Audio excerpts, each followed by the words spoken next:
Welcome back, friends and scoundrels, to Horror in the Hills. I am Bran. And I'm Lynn. And this is Movies Books, where Lynn reads a book and I watch a movie of the same story. Lost my brain. And then we talk about it and see if there's a conversation to have. And that's the premise. We're not necessarily comparing the book to the movie most of the time. We try not to. It is just to see if we can indulge in different media and still have a conversation about it. So, what are we doing today? Today we are doing Red Dragon by Thomas Harris. Which is going to kick off the Hannibal series, naturally, because other than Hannibal Rising, which we're not going to do, this is chronologically the first. Go ahead. Will Graham stands in a silent, empty house communing with a killer. An FBI instructor with a gift for hunting madmen, Graham knows what his murderer looks like, how he thinks, and what he did to his victims after they died. Now Graham must try to catch him, but to do it he must feel the heat of a killer's brain, draw on the macabre advice of a dangerous mental patient, Dr. Hannibal Lecter, and follow a trail of microscopic clues to the place where another family has already been chosen to die, and where an innocent woman has found the dragon first. Okay. Wasn't expecting that. As per usual, I am not prepared proper. Well, one of us has to be unprepared. Funny. It's going to be funny, I promise. Why is it going to be funny? So, here's the summary. As per Metacritic, the first and most terrifying chapter in the Hannibal Lecter trilogy. That's a summary? It's a summary. Well, that's a good summary. It gives nothing away. Let's go to IMDb then.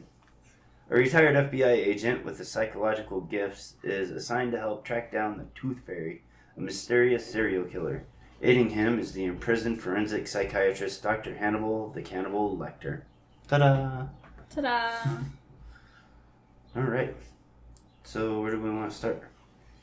That's a very good question. Where do your notes start? It starts in 1980. I just put that because I wanted to see if it timelined properly with the book. Mm-hmm. I think it's a little bit more updated, or a little bit newer. The movie? Yeah. God, we really got to be better about doing these right when I finish. Well, if you would prepare me better. 70s, 80s seems. Yeah, that seems right. I don't think it's too far off. In the book, like pre-80. I really don't know. Should we talk about Will? Sure, let's talk about Will. And the supposed resentment of his abilities. I don't think it's supposed, and I don't mean resentment exactly. Because I think that's, because you're always asking, is it horror and what makes it horror and how it's scary for the character.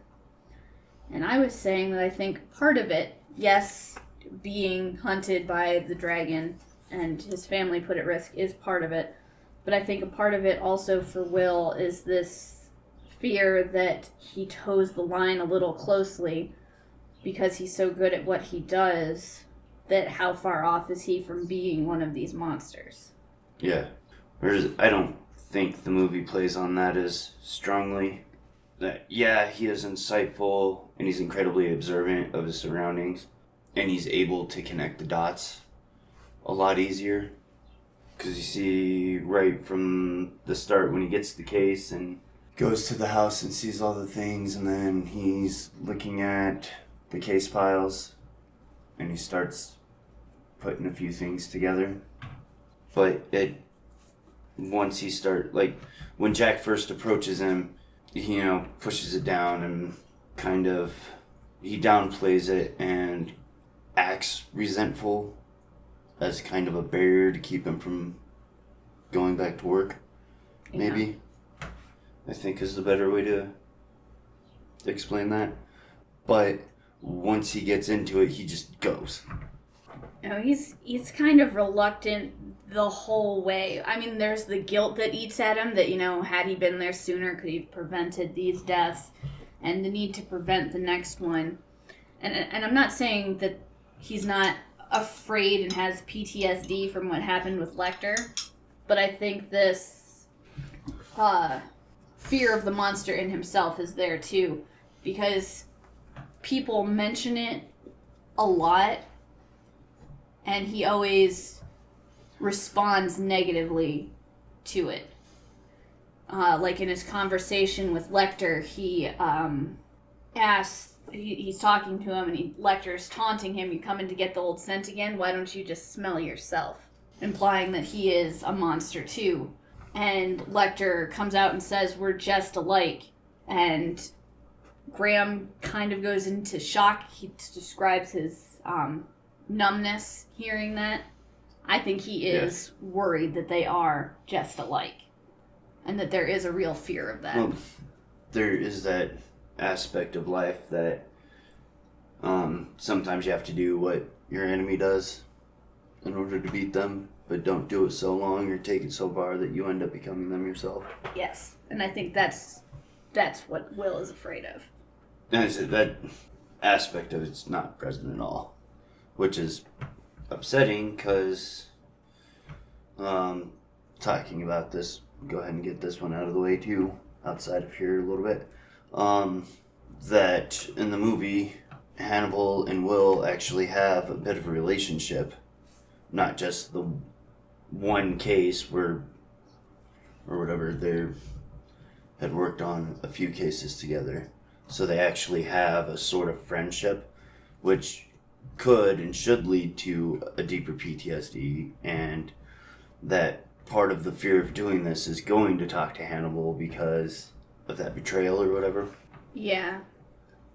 That's not present in the book. Like, I think it builds up the fear involved with Hannibal better that they didn't have that relationship, because he kind of just caught him, and the way he did it scares Will because he can't put his finger on how he knew exactly. He just knew. And their only interaction after he catches them, and he doesn't work with them beforehand, they just went to ask him questions. Like normal FBI interviews, like, yeah, you might be a suspect or whatever.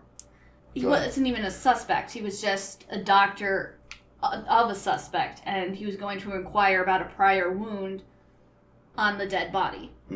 And he just knew when he walked in that it was Hannibal. Yeah, because in the movie, they had worked on 2 or 3 cases together prior. And then they're actually working on the case involving Hannibal. And Jack goes to talk to him about it and starts letting him know, "No, I think we're wrong about what we're looking for. Like, we have a lot of the pieces in the right place, but they're pointing us in the wrong direction." And then he starts rifling through some of Hannibal's books and comes across a cookbook and makes the connection that way, because he's already talking about somebody who knows culinary, because of like Thanksgiving dinner or whatever, and culinary terms, and comes across one and is like, "Oh, but Hannibal's already realized that he's onto him," and attacks him. But it almost creates 2 separate characters in a way. Maybe that's just easier to do in the movie, because like I said, he just knows, and there's no real thing to it. He puts it down to the body was splayed out in the medical dissection of man from textbooks, and Hannibal had that poster on his wall in his office. That's what he puts it down to. But it's really, he can't put a name to it. He just knew. Just like when he walked in, Hannibal recognized in him that he knew, and pursued him. There was no conversation, nothing. It was just all... I mean, the cookbook does come up later, because that's how they find the code for... It's a different cookbook, but... I don't remember what my yellow tabs mean. But no, I'm gonna stick with. I prefer it from a storytelling aspect, just because I think it meshes a lot better. Like I said, it adds that level of brevity and could play into the "Am I the monster?" And with Hannibal, did I know it the whole time and I just let my friendship with him get in the way, or I guess I could see that. it adds a lot of extra layers to it, which Thomas Harris is pretty decent with. I'm gonna prefer the book and just prefer Hannibal trying to send him stuff from prison. Just reminding him that he's still there and still thinking of him. Which comes up in the movie. I have notes on that. I really don't remember what my yellow tabs were. Why didn't I write it down? Do you think there's any influence from Psycho in this? Oh, jeez. With Francis? Yes. I mean, I can certainly see the similarities, but I think this kind of... I think this one's... You gotta remember, too, there's like a decade or two between them and a lot of advancements in psychology, and especially criminal psychology. So that's why I say influence. That. I think the focuses and the reason are different enough. I mean... And I asked that because after reading Psycho, after watching it, you get a lot more of him talking to his mother and stuff. And in the movie, Dollarhide kind of remembering it maybe a little bit. But he's also responding to the attacks from his grandmother as he's lifting weights. And it was very Psycho-esque to me. Because, it doesn't go in the same direction, obviously, because he's not taking on the personality of his grandmother or anything. But that abusive aspect and, again, maybe having a better understanding of that. I mean, maybe, but I think it's a common enough... Or is it just a tropey thing?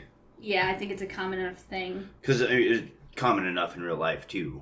We know that abuse leads to... Anyway, sticking with Dollarhide and the abuse thing.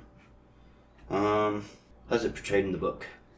Well, what gets me is the thing in the book is there are things that he distinctly puts in capital letters that stand out as the Dollarhide perceiving them differently. Like, the abuse he sees as love, and it's always a capital L. Yeah. When he's doing these acts, he sees it as love with a capital L. And there's other things too, like his becoming and all this stuff, and grace and mercy, they're always with capital letters, which I think really helps to show his mindset here and really demonstrates that he is... There's no way he thinks that this is wrong. He can't even conceive of it as wrong. That I'm not being able to words it right. Like he's trying to find these things? Yes. Because of the absence of them as a child? Is that... Well, it's not... He doesn't realize it's an absence. He thinks this is what love is. Because he's not killing these other people. He's sharing this love with them. They are part of his becoming, also capitalized. Almost like giving them their medicine. Almost. Not quite. Kind of. It's more art to him because he doesn't like the violence of it. Like, he hates that part because he records it. Yeah. And he's critiquing his own work, and he gets upset with himself that he loses control because it's not artistic enough. So when he's improving for the next one, ways to kill and rape these people more artistically, because he doesn't like the violence of it because that's not what the becoming is. The violence is just an aspect of it. Yes. That needs to happen so that way he can become. Because it seems almost more like there seems to be a lot of power aspect to it too, with the becoming. And I say that because that's a lot of times what it is coming out of an abusive situation. That internalized lack of power. Yeah. Because you, especially, if it happens as a child, you can't do anything about it. You don't know what to do about it. So then, as you grow up, you start seeking other ways to exert power over others to compensate for your own lack of. Francis is weak, but the dragon, who he's becoming, is not. These are words that mean something to him. He might not know why, he might not understand what it is, but it's that absence that's feeding it. Yeah. Whether he recognizes that or not. And that he's kind of demagoguing the dragon. And those are words, again, with political rhetoric that would be emphasized in a particular way to elicit an emotional reaction out of people. And I think that's it's speaking to that emotional and psychological, in this case, disconnection. Because when he's talking about Reba, especially that last part that you showed me there, he might actually be feeling real love for her, but he still has to do the becoming. So everything else becomes just theatrics. That's actually where it starts to fall apart, where he starts to try and protect Reba from the dragon, up until the thing that is my only question for the book. So he has his fight with the dragon. Mm-hmm. And he picks his side, and the side he picks is Reba. So he goes to eat the real dragon watercolor, right?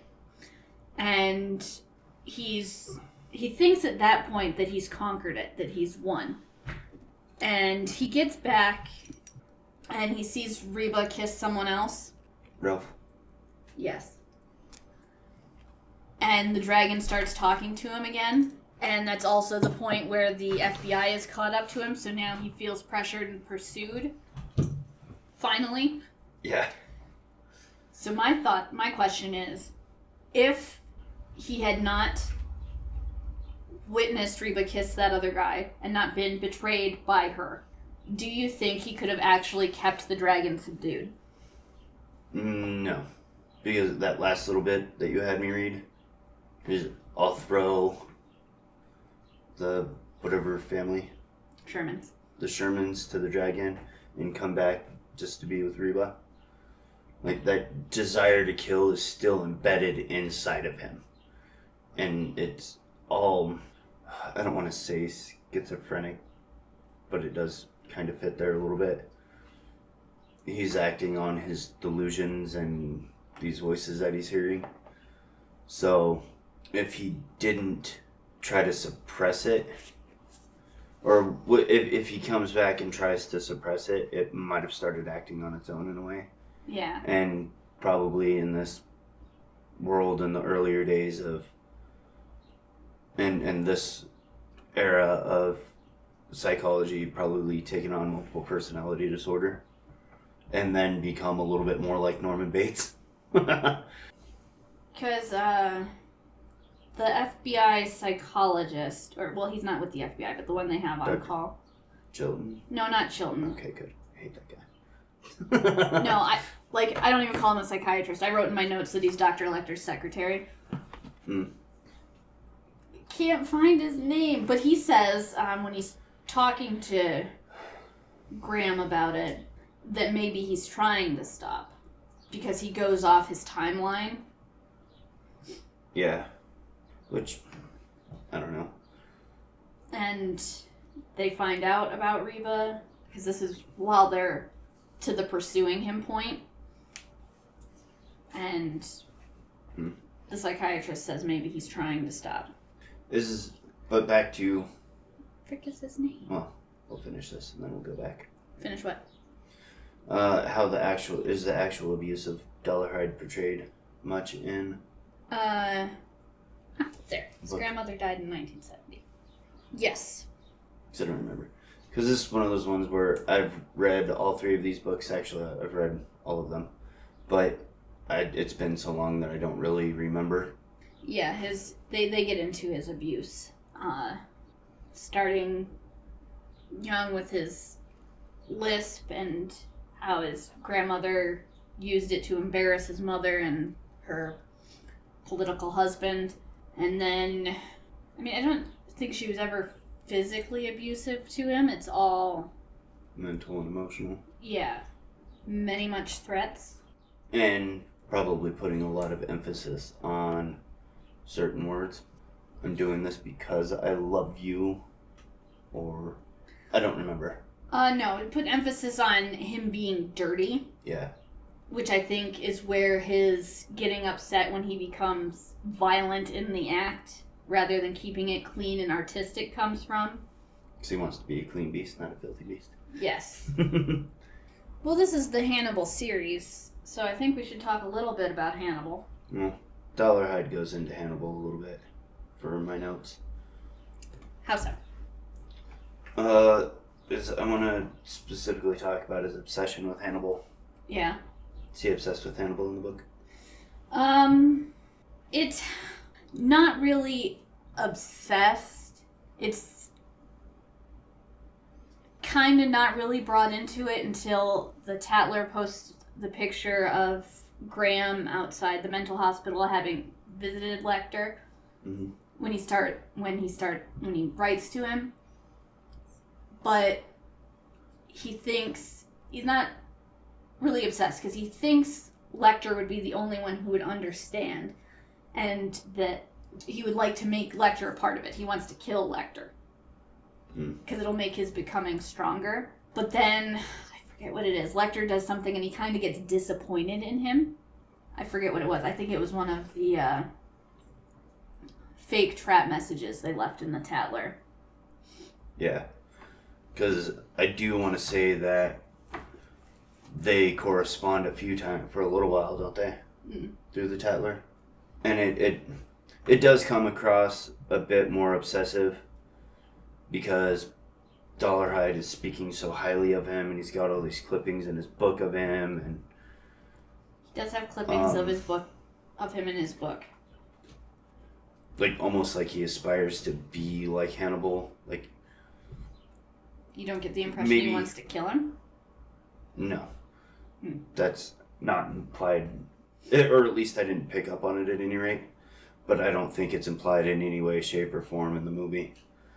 Because of how praising he is, and you only have the one correspondence where he sends him the note on the toilet paper. Yeah. And then tells him how to reach back to him. Then Hannibal gives Dollarhide not the full address, but that he's in Marathon, Florida, because he doesn't get the full address. Yeah. And that's pretty much it. That's what it is. And then they put out the article with Freddy just bashing on Dollarhide.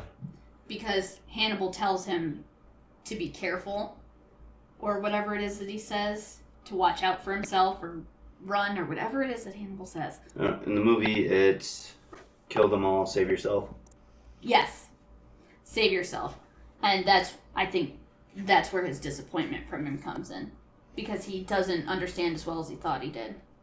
Yeah, because you don't get inside Francis's head other than the introduction of him, where he's talking back to his grandma, and you're hearing, like, the shit, or the vile, nasty shit she's saying to him. Yeah. I don't know. It's just something I wanted to talk about, because it seemed really forced in the movie. Like, they were just trying to fit it in somehow. And I couldn't remember if it was in the book or not. Well, no, I knew they had contacted in the book, but I couldn't remember how much it was. But I think it would have worked a lot better if Hannibal had reached out to him first and started corresponding and doing it just because he's bored. Yeah. And he's playing both sides now, knowing that he reads the Tatler or whatever from things or something. So, this might be weird, Mm-hmm. but my favorite part is when he kills Freddy. Freddy Lounge. It's definitely, as far as a horror aspect, like the best horror piece in this. Not how he does it, but why. Because there's the picture in the Tatler where Will puts his hand on his shoulder, and he does it just unconsciously, or so he thinks, because this is a big part of the Will being the monster thing. And then when he's torturing Freddy, he says, "Are you Will's pet, Freddy?" And then, because it was Lowndes' girlfriend who made, I think it was Lowndes' girlfriend, or was talking to Will and, made him realize he always kills the pet first. And that makes Will question, because he hates Lowndes, did he put his hand on his shoulder on purpose? Did he mark him thusly? Because there was no guard on Lowndes, but they put guards on Will, even though they were using this as a trap. It makes him question if he did it on purpose. There's a little bit of, I could see that from the FBI standpoint being a desperation act, maybe a little bit of arrogance. I don't want to go that far with it though, but I am going to let that sit on the table. But this is kind of a desperation act, and they're hoping that he'll react emotionally, because I think they've got that figured out, that he's very emotional. Yes. Well, I mean, obviously they do, because, the crime scenes and stuff. But I think they're hoping more that he'll react emotionally and just go straight for Will and not be as calm and calculated about going after Freddy first and then Will, because they're trying to draw him into a trap. Yes, and I think that's the FBI standpoint, but the reason I like it is because it makes Will question, because he knows the killers better. He should have known better.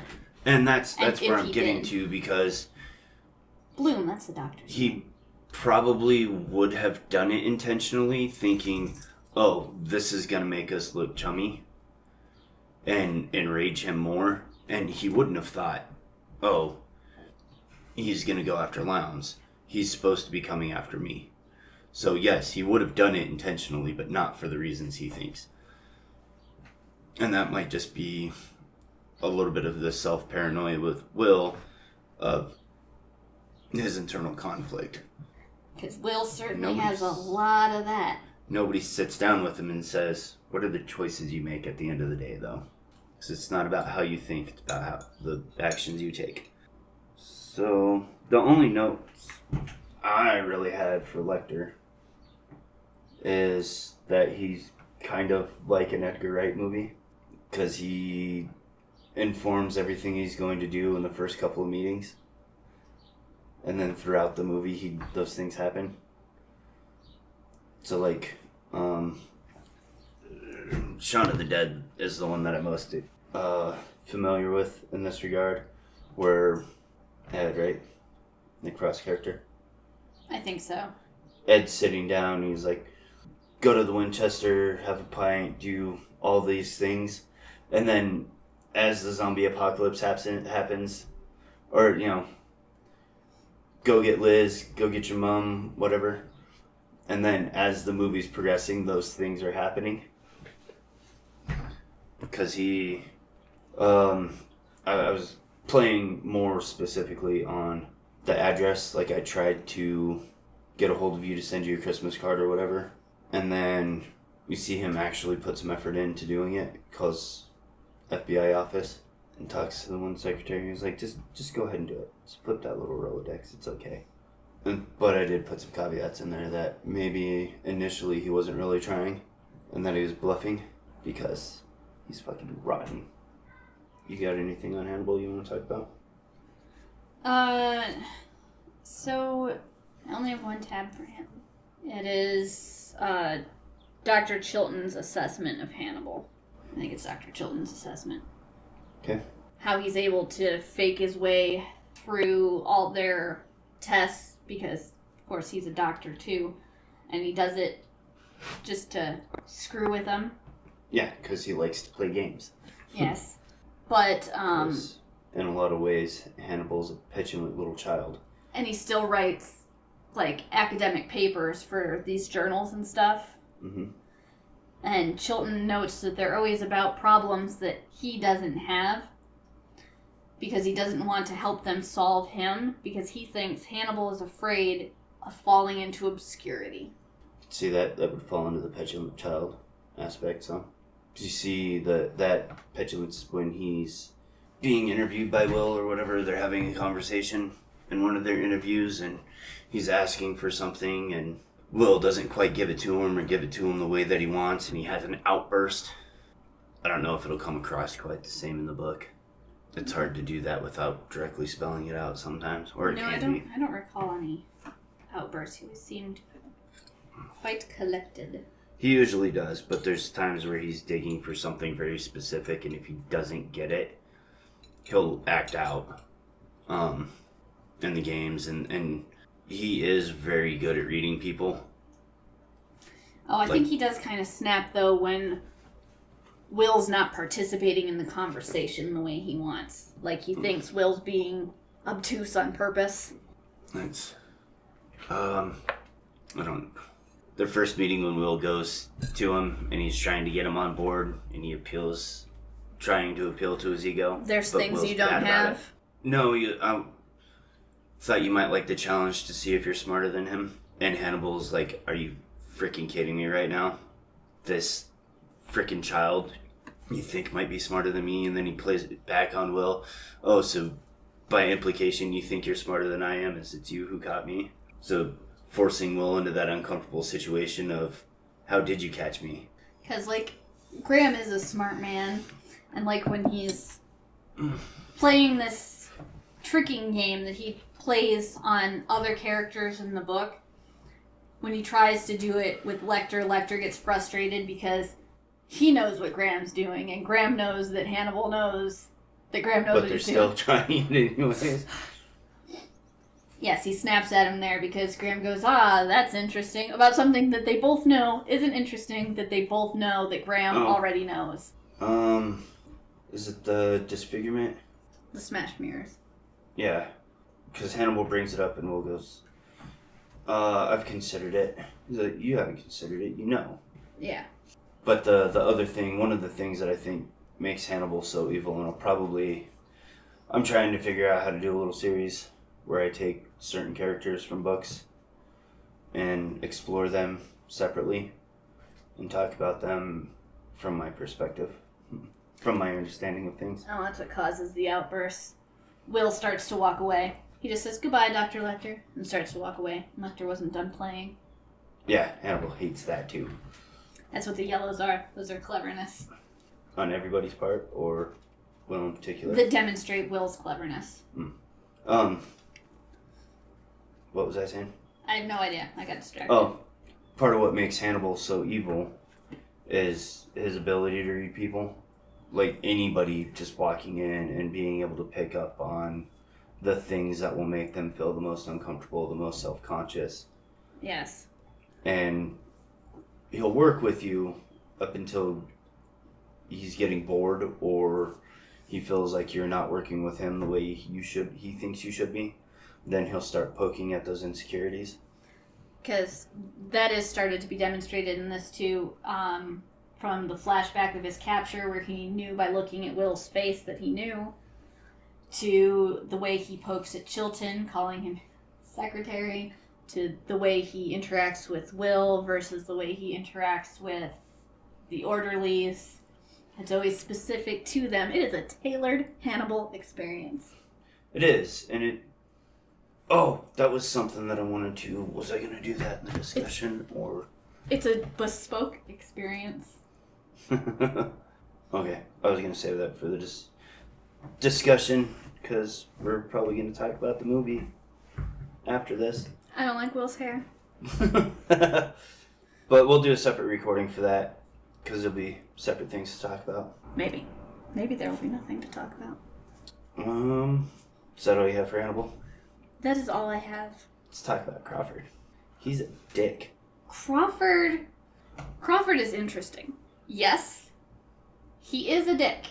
I'm not denying that he's a dick. But he does also genuinely care, I think, about protecting Will. Yeah.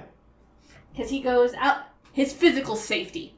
There's a difference between protecting Will and his physical safety. He cares about his physical safety. Yeah. He does not care about his mental emotional state. Because he goes out of his way to make sure that he is kept alive and physically well. All the steps are taken.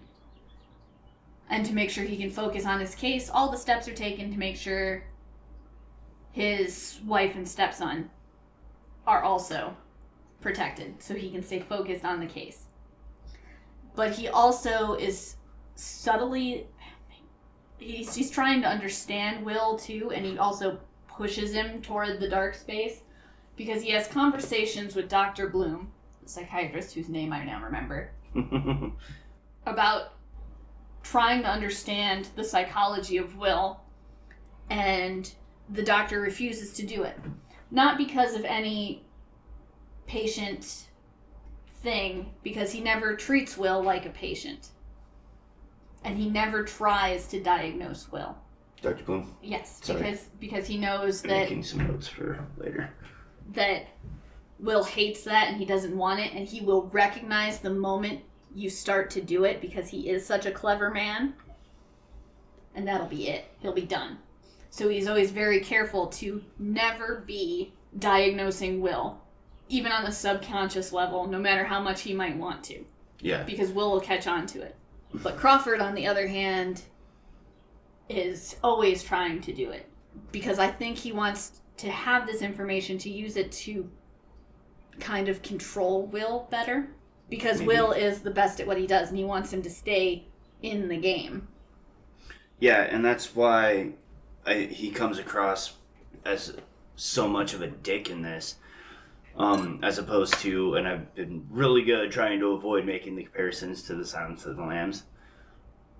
But it's difficult to do with this one. But the difference between how he treats Clarice and Will. I wouldn't know, haven't read it yet. So we'll get into that conversation a little bit better, but I did start thinking about it there, so it's difficult to talk about it now without having that, at least bringing it up. Or maybe not control him, but maybe figure out what it is so he can find more of him. Well, and he or use his methods better. He's very manipulative of Will, and it's how he knows just the right buttons to push that will get Will to stay and help more than Will is willing to. And it's in a very Hannibal Lecter way, too. Yes, because it's little things like... and that's a good becoming the monster. Will gets hung up on the Jacobys, which were the second family murdered. Mm-hmm. And Crawford several times says it wasn't your fault. Playing on the fact that Will does blame himself because he didn't come in sooner. Because they tried to get him in sooner, don't they? No. In the book? He saw it in the papers, and he didn't voluntarily come in. Which Crawford had hoped he would do, because he asked him in the beginning, why didn't you come in to help? This is your stuff. And then the second one happened, and that's when Crawford came in. And it's the second one he goes, maybe I could have prevented that. And it's... because Graham's an actual FBI professor in the book, right? Graham is a former homicide detective in New Orleans PD, forensic instructor for the FBI, and was at a psychiatric hospital for depression. So he officially retired and went to Florida to Yes. get away? Okay. But the other thing that stood out to me about it with Crawford, and we're going to get into some real world shit here, because that's also part of doing this stuff, is how the FBI does this in real life, and how it's in a lot of ways way more evil than we'd like to think it is. Because especially in the beginning of the War on Terror, they would, and they still do this today, but it was much heavier then, they would find young Middle Eastern men who were struggling in life with something and manipulate them through a ton of various ways to try to attempt a terrorist attack on something, like go blowing up a post office, or not saying that it happened, but just an example of things that they might have tried to do, like shooting up a nightclub or something, because that one actually happened. But I'm not going full-blown conspiracy theory on that. But this is all declassified information that's out there where they've entrapped these men to do this, and the FBI supplied them with materials that intentionally wouldn't work to go carry out this activity and then arrest these men and throw them in Guantanamo Bay. And there's even more recent events, like in the last year, they did it to a Packy boy who was starting to go down a dark path, and they posed as a young woman twice, two different young women, to try to get him to marry them, and they almost got him with the first one, and he walked away. And then they tried again with the second one. He said, I don't want to go down that path. I've had changes in my life. I want to be better. And so they double jeopardied him with a gun felony. And he's locked in prison now because he wouldn't play ball with them. But also, there's an attempted kidnapping of Gretchen Whitmer in Michigan, governor. And the guy orchestrating it and the guy supplying the funds for everything were both, at the very least, FBI informants, but may have been actual agents.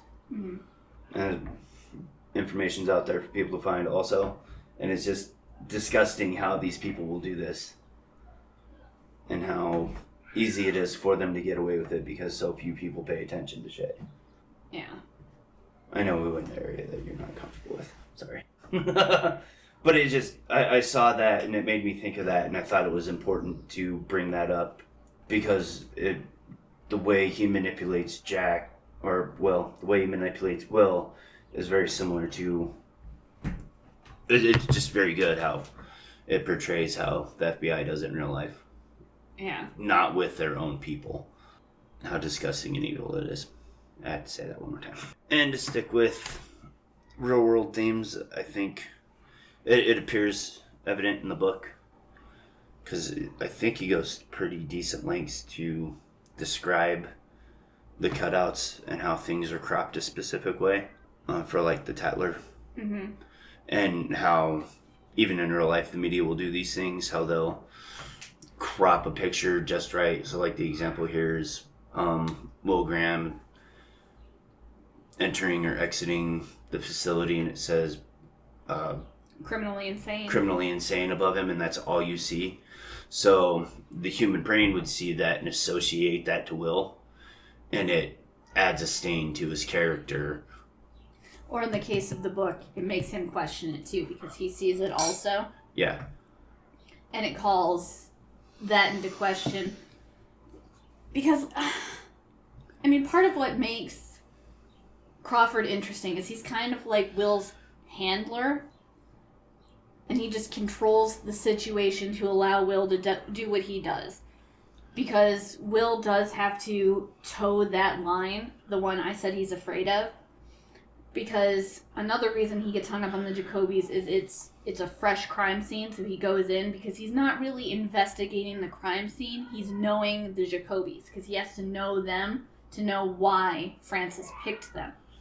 And the first family, whose name I forget, but the first family, their stuff's all packed up away, and he keeps telling Jack, I need to know them. I need any old stuff you can get me, because I need to know them. And Jack doesn't understand that. And he's like, you've got the crime scene photos. Yeah. It's like, yes, but I need to know beforehand who they are. Because, I mean, if, does Harris get into the description of the women and the families much? Yes. Very detailed. So, and probably to point out how probably physically different they are. Because, like, real life serial killers, not all of them, but many of them will pick their victims based on blonde hair, green eyes, a specific build, and it makes it a little bit easier. But in this case, he's not picking them based on that. He's picking them on other attributes. He's picking them on if they see him, because he's watching these home videos, and he's picking them based on freeze frames where they're looking into the camera, and the ones that make him feel seen are the ones that get picked. Because the movie does do that, but it doesn't set up... I suppose maybe it does, but not in an appropriate enough way. Well, at least that's my opinion, because it doesn't come out and say that, but he's goes over the Shermans and the woman who loses, and it very specifically talks about he stops and watches the same scene over and over again for these two families while he's trying to decide which of these two, and then he picks the Shermans because he watches the one scene where she stops and she's looking at the camera, and it makes him feel seen there, and that's why she wins. Because of how she's looking at her actual husband? Yes. And so, it definitely doesn't come across that way. You don't get that because in the movie he's watching the video, but he's already picked the Shermans. And he does stop on that scene, but she's in the pool and there's a lot of cleavage, and Reba's also blowing him at the same time. So it muddies what's actually going on in that scene, and it marries that idea of him growing actual affection and emotion towards Reba, because he stopped on this scene that he has an emotional attachment here, but now there's this thing that's happening in real life to him that he also has an emotional attachment to. Yes. So I mean, I think that's what the movie's doing a little bit more, because it all those things come together like that, rather than because he's already picked. So you're not getting that, all right, who am I going to go for next? Because, I mean, they do talk about the cleavage, but I think the specific scene, she's actually looking over her shoulder. She's turning to look at the camera. Jeez, I even paused and gave you time to... It is what it is. So, something I've picked on as we've been having this conversation that I didn't piece together before is the overall theme of becoming and becoming a monster. Yeah. Because you've got Dollarhide, who's trying to become a monster, Will, who's afraid of becoming a monster, Hannibal, who is a monster, and Crawford, who is a monster also, and those two do very similar things. I do want to... Does it actually show the orchestra playing, or does it have that moment in the book?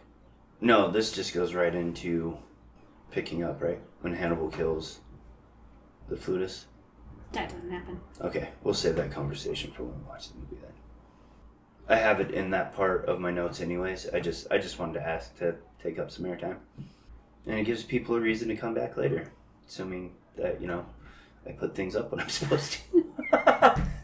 It's hard for me to find stuff in this. It's like the book flows well, but like when I go to look for stuff, it feels disjointed.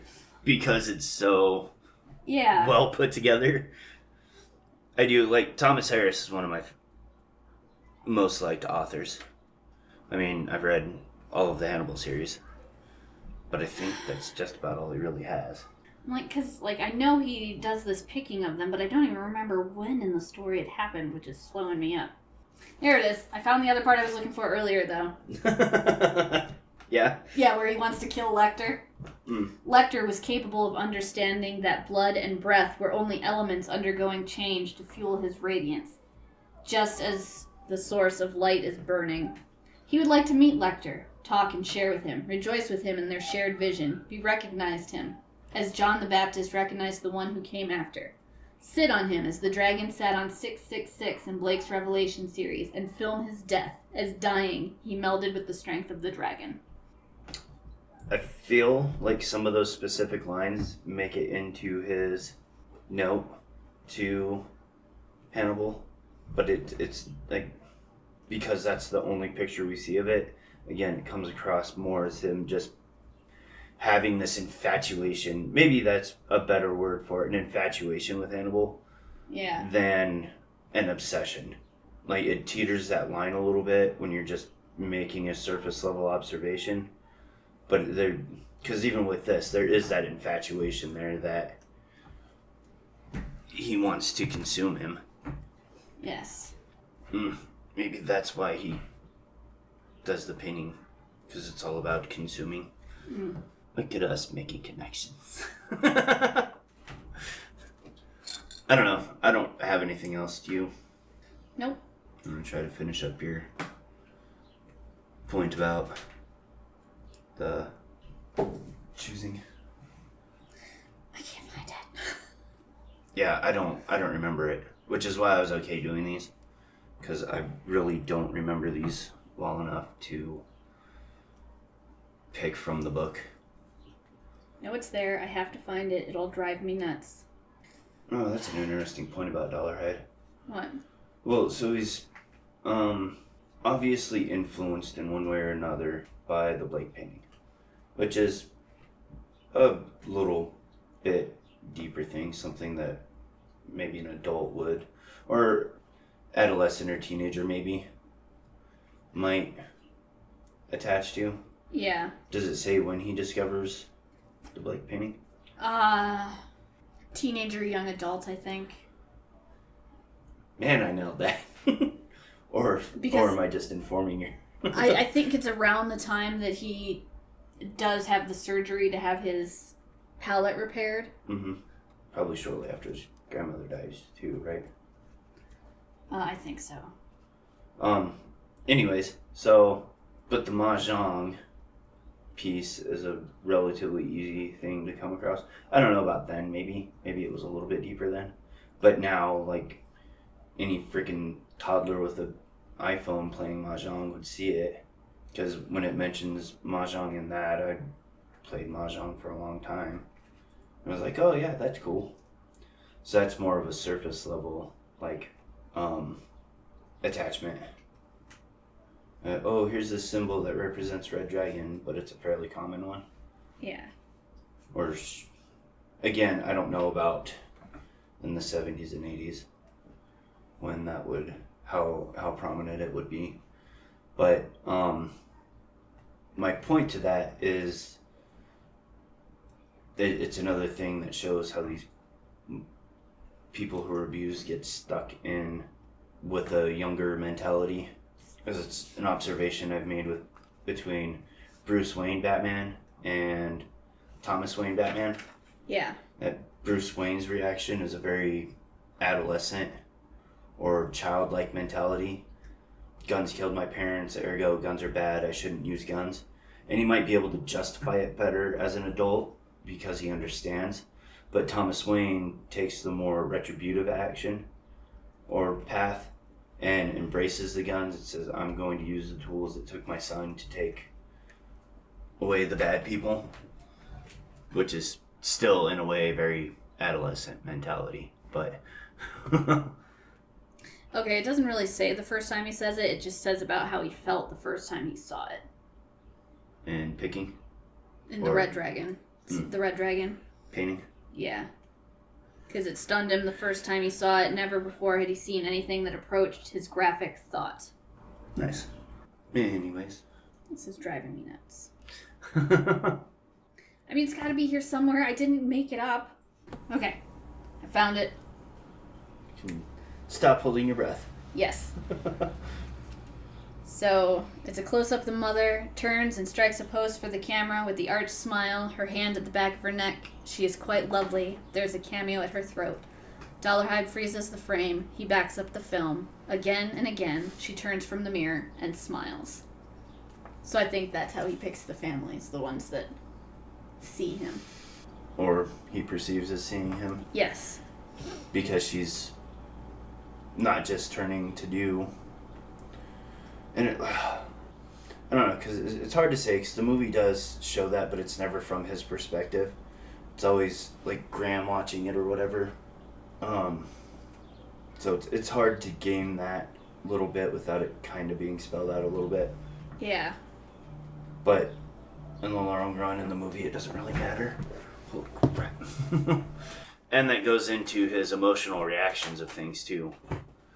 Like, I had asked about the Blake painting, and he found it. Found that little section first. But it goes into his emotional reaction to that. And then does it portray an emotional reaction here, or is it just... Or is it something you're supposed to imply from all the other evidence given? To her turning and looking at him? Yeah. It talks about it. There's no sense of vengeance in him, only love and thoughts of the glory to come. Hearts becoming faint and fast like footsteps fleeing into silence. Him rampant, filled with love, the Sherman's opening to him. So it does go into how he's feeling. So he does have an emotional reaction to it? Yes. Because that's plays into something else that I port as an observation of society as a whole, as our lack of understanding of our emotional states. And that especially like love has become this thing that can only exist in a modern romanticized way, where it's love can only exist either between parent and children or intimately between two people. Intimate's still not even... It's hard to describe it. But that how we understand romance now, that people can't just love each other and be friends, and a lot of times when we feel love, we'll only associate it in a romantic way, and it confuses us, and we... Oh, he was 40 when he found the Blake painting. Oh, geez, I thought he was younger. Nope, at 40. I did not nail it. You did not nail it. Man, that was so far from when they talked about the painting the first time. Holy crap. You see what I mean about it feels disjointed when you try and look for something? It flows well when you read it, but those things are just hundreds of pages apart. Well, no. Stephen King would be a little bit easier because he has titles to his chapters that you can associate to. So you can at least look for... I'm looking for Danny. Find a Danny section. I lost what I was saying. Oh, our confusion of love. I think I spelled that out well enough. I don't need to put a button on it. I'm going to take your word for it because I'm going to be honest, I wasn't listening. I was reading. I don't necessarily need input from you. No, I was talking about how we confuse love, and sometimes we'll feel love in a platonic way. But as a society, we've come to only understand love in a romantic way, the modern romantic way. And so it either exists between parent and child, or between two people being romantically intimate, and that it can't exist beyond that for some reason. Unless you're talking about cats and dogs. I love cats. And pets, but that would still fall into the child-parent kind of dichotomy, or not dichotomy, rationale. But no, it's an observation I've made on society that we tend to do this, that Captain America and Bucky is a good example. They have a deep-rooted love for each other, but there's so many people that take it beyond, and it is because they have a romantic interest in each other, not just because they're brothers from other mothers. It's very, very common across lots of things. It is, but he's confusing what his emotional state is. Like, it feels like love because it might be a positive emotion, but it's not actually love. He's just calling it love. Can we point veggie now? This is getting really I suppose long. So we're kicking off the Hannibal series with this. That'll be in the coming times. If you've liked what we've done here, if you think somebody else would enjoy it, share it with them. Beat the algorithm. But it also helps us get places slowly but surely as more of you do this. Yeah, do all those other things if you feel inspired to. Other ways you can help us out, if you're into gaming, check out our gaming channel on YouTube, Weird Cat Gaming. What else? Just to let everybody know, things might be a little bit hectic on release things, because at the time of recording this, we are in the process of buying a house and packing and getting everything ready to go. So it might be a little bit of time before we actually get Silence of the Lambs read and get that all recorded. So, and other things. I've got a couple things that I've mucked up releasing because I'm an idiot and they're too big. Anyways, yeah, that's all for now. Thanks for listening. Fun. Toodles. Don't say things at the same time as me.